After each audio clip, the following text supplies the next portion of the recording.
could be that there's a disunity of nature, but if we're going to have science, we have to presuppose unity, or there's no sense to be made of a law. Okay.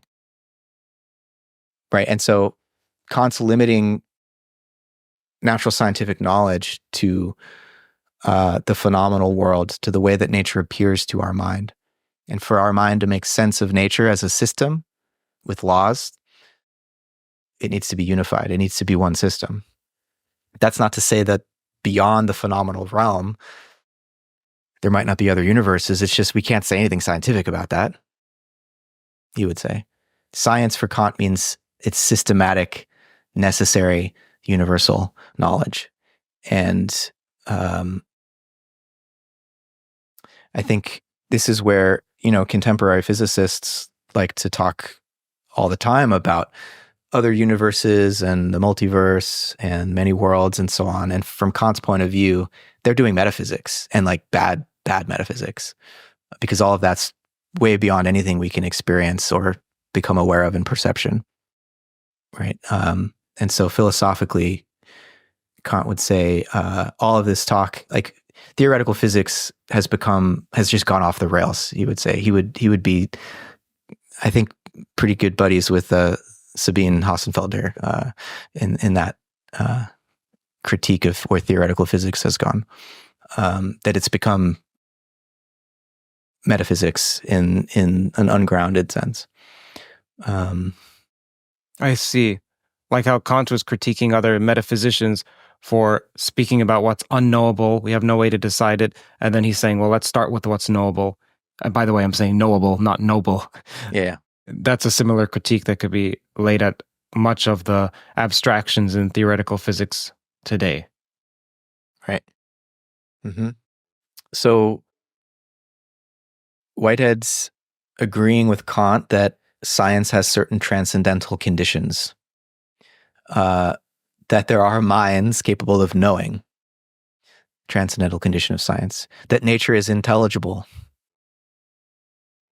And so in this early philosophy of science work, Whitehead's trying to dissolve this bifurcation of nature so that we don't imagine that science is just trying to describe to us a world of mechanical matter in motion, devoid of any quality, devoid of color and scent and texture and all the stuff that makes our life meaningful and valuable. But at this point, he's not bringing mind into the picture. He's not trying to do metaphysics and talk about the place of mind in nature. He's just saying natural science presupposes that there is mind, at least in the scientists, doing the science.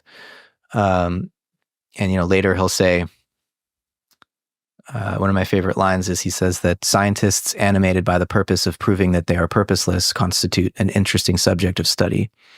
Right. And so conscious agency for Whitehead is just it's a hardcore common sense presupposition, and without it, we couldn't have science. And so for a scientist to start claiming like, oh, we're just lumbering robots, allowing our genes to make copies of themselves, or that we're fully deterministic, consciousness is an illusion, like all of that sort of talk undermines the possibility of science from this point of view. It's like pulling the rug out from under your feet. But Whitehead doesn't really try to elaborate on the place of mind in the physical world until later. He's invited to Harvard in 1924 and starts teaching philosophy for the first time. Before that, he had taught math, he had taught astronomy. Harvard invites him to teach philosophy, and he'd been wanting an opportunity to work out some of his metaphysical ideas. And so in his first semester at Harvard,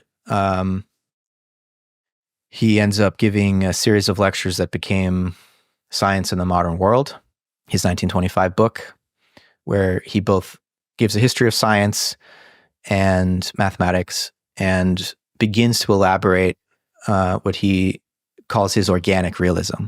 And so just like Schelling drew on and expanded upon what Kant had articulated in the Critique of Judgment, about the nature of self-organization, Whitehead begins to develop this idea of organism or self-organization as the basis for a new cosmology, and wants to understand these scientific objects like atoms as self-organizing systems, which are in effect tiny organisms. And just as organisms at the biological scale seem to have some degree of agency and interiority, he would say, every self-organizing system in nature, all the way down the scale, has some degree of minimal agency and interiority or experience. Now, the experience of an atom and the agency of an atom is so minimal that we can devise mathematical laws to predict the behavior of those atoms with very high precision. There's very little in the way of free choice at that scale. Nonetheless, it seems, at least on some interpretations of quantum theory, there's not complete determinism. There is moment by moment an integration of what's already been actualized in the past with what remains possible in the future. And so part of what Whitehead's already doing in Science of the Modern World is, quantum physics hadn't been fully worked out yet, but he's aware that there are certain features of Newtonian mechanics that no longer are true. For example, simple location, the idea that a bit of matter its location can be understood independent of all other bits of matter. Like there's no more absolute space. And similarly, there seems to be some kind of non-local entanglement. So he's trying to understand the physical world without presupposing simple location and without presupposing that there could be any meaning given to the idea of nature at an instant. It would seem that it takes a certain duration for even a photon to fully manifest as a photon. And so the idea that nature could be reconstructed out of freeze frames, instantaneous slices, for Whitehead no longer makes any sense. And so this is why he starts to think in terms of process, in terms of events. And rather than thinking in terms of substances, where you remember a substance is defined as that which requires nothing but itself in order to exist. For Whitehead, there is no such thing in the world. Everything is bound up in a nexus of relations, and relationality becomes ultimate. There are entities which come into relationship, but every entity, actual entity in his terms, is itself a nexus of relations. And all relations for Whitehead are experiential, which is to say, instead of thinking of cause and effect as just a mechanical process, it's really something more like cause and affect, if you will. Yeah. It feels like causal transmission feels like something. And so moment by moment, these actual entities, whether we're talking about events occurring at the atomic scale or events occurring at the level of our psychological experience, we are feeling conformally with the past, and we are feeling a kind of field of possibilities available to us in the next moment, and integrating the feeling of the past with the feeling of possibility. And some decision is being made as to what we are going to become next, right? And so at the smallest, simplest scale, that's a largely deterministic process, almost deterministic, but not fully. There's always some degree of possibility. And at the human scale, we have almost infinite imaginative freedom. I mean, we can't sprout wings and fly in the next moment, but at least at the level of our stream of consciousness, we can imagine almost anything. And our consciousness can become quite untethered from our past environment,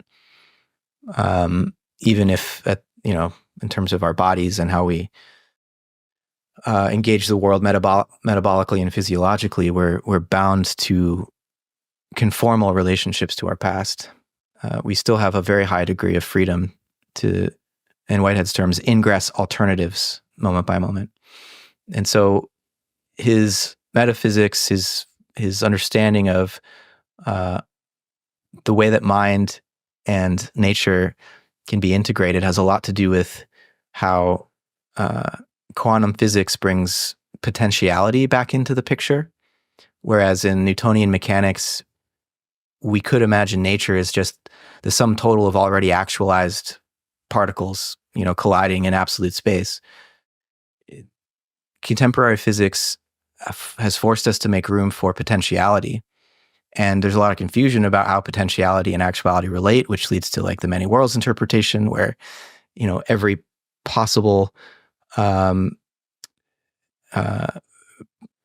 pathway in the wave function, say, is actualized in some other universe, because there's a refusal in that case, I would say, in the case of many worlds, to acknowledge this distinction between actuality and potentiality and just say, no, it's all, every one of them is actualized. And Whitehead say, no, there's a difference, there's an ontological difference between the actual and the potential. And we need to find a way of thinking that allows us to hold the two in tension. And that mind, one way of understanding what mind is, and I'm just in the most general sense, mind, consciousness, experience, is this process of integration of the actual with the possible and the decision that is made about which possibility to actualize moment by moment by moment.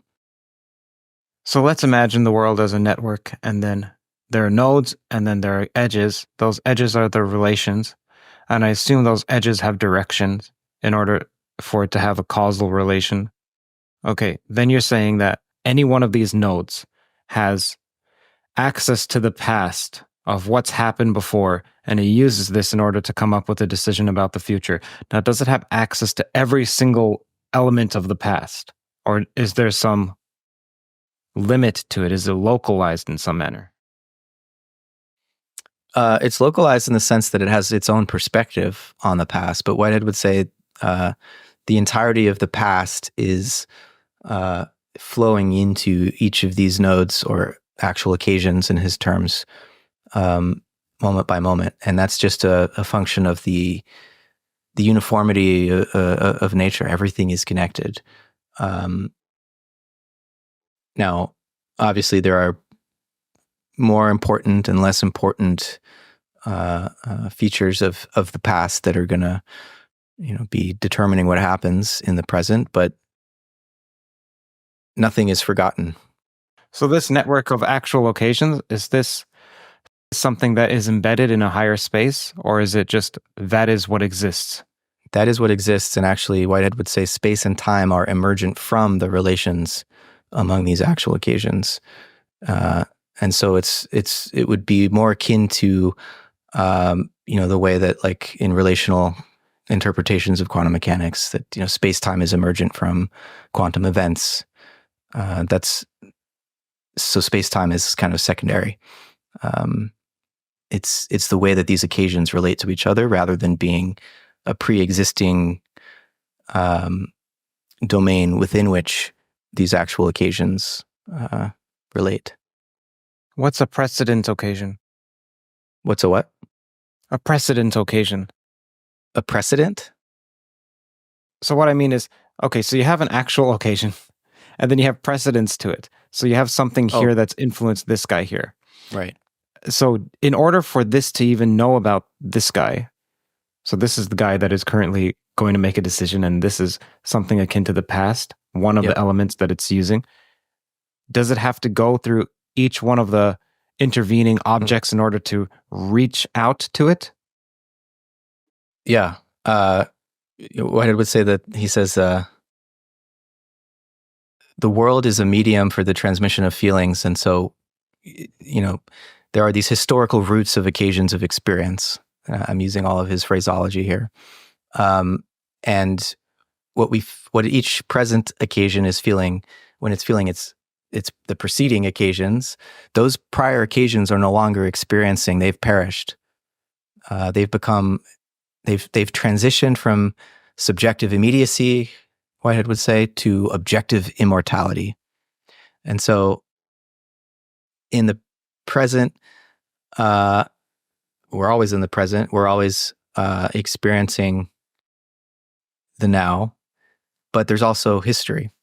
And history is composed of prior experiences which have transitioned from subjective immediacy to objective immortality to then become influences on the next moment of experience.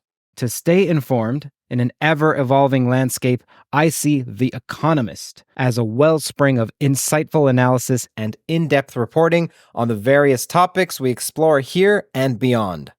The Economist's commitment to rigorous journalism means you get a clear picture of the world's most significant developments, whether it's in scientific innovation or the shifting tectonic plates of global politics. The Economist provides comprehensive coverage that goes beyond the headlines. What sets The Economist apart is their ability to make complex issues accessible and engaging, much like we strive to do in this podcast. If you're passionate about expanding your knowledge and gaining a deeper understanding of the forces that shape our world, then I highly recommend subscribing to The Economist. It's an investment into intellectual growth, one that you won't regret. As a listener of TOE, you get a special 20% off discount. Now you can enjoy The Economist and all it has to offer for less. Head over to their website, www.economist.com/TOE, T-O-E, to get started. Thanks for tuning in. And now back to our explorations of the mysteries of the universe.